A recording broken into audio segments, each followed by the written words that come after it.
ఈరోజు బైబిల్ అధ్యయనం కీర్తనల గ్రంథము 9వ అధ్యాయము 20 వచనాలు చదువుకుందాం. ప్రార్థన. మిక్కిలి ప్రేమ కలిగిన దేవా, నీకు వందనాలయ్యా.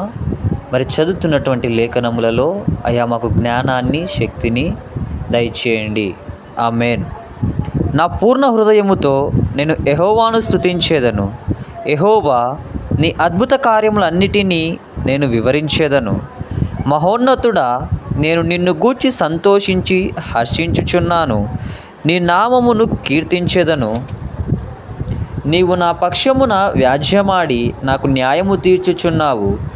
నీవు సింహాసనాసీనుడవై న్యాయమును బట్టి తీర్పు తీర్చుచున్నావు. కాబట్టి నా శత్రువులు వెనుకకు మల్లుదురు. నీ సన్నిధిని వారు జోగిపడి నశింతురు. నీవు అన్యజనులను గద్దించియున్నావు, దుష్టులను నశింపచేసి ఉన్నావు. వారి పేరు ఎన్నటికీ నుండకుండా తుడుపు పెట్టి ఉన్నావు. శత్రువులు నశించిరి, వారు ఎన్నడూ నుండకుండా నిర్మూలమైరి. నీవు పెళ్ళంగించిన పట్టణముల స్మరణకు రాకుండా బొత్తిగా నశించెను.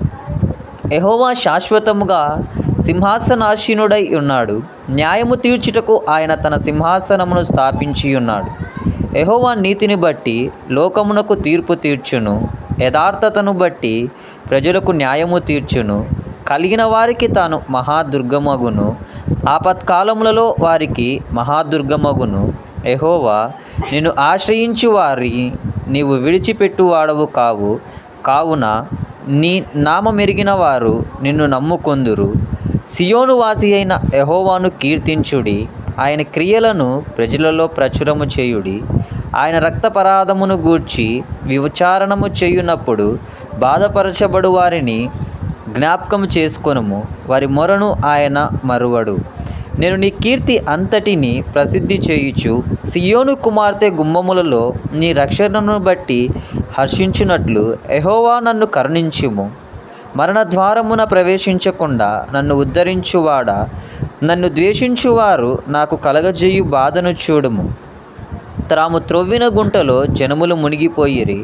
తాము ఒడ్డిన వలలలో వారి కాలు చిక్కుబడి ఉన్నది. యెహోవా ప్రత్యక్షమాయను, ఆయన తీర్పు తీర్చియున్నాడు. దుష్టులు తాము చేసుకొనిన దానిలో చిక్కియున్నారు.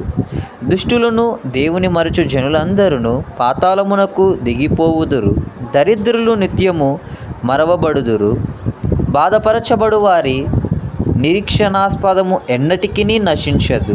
యెహోవా లెమ్ము, నరులు ప్రబలకపోవుదురుగాక. నీ సన్నిధిని జనములు తీర్పు పొందుదురుగాక. యెహోవా వారిని భయపెట్టుము.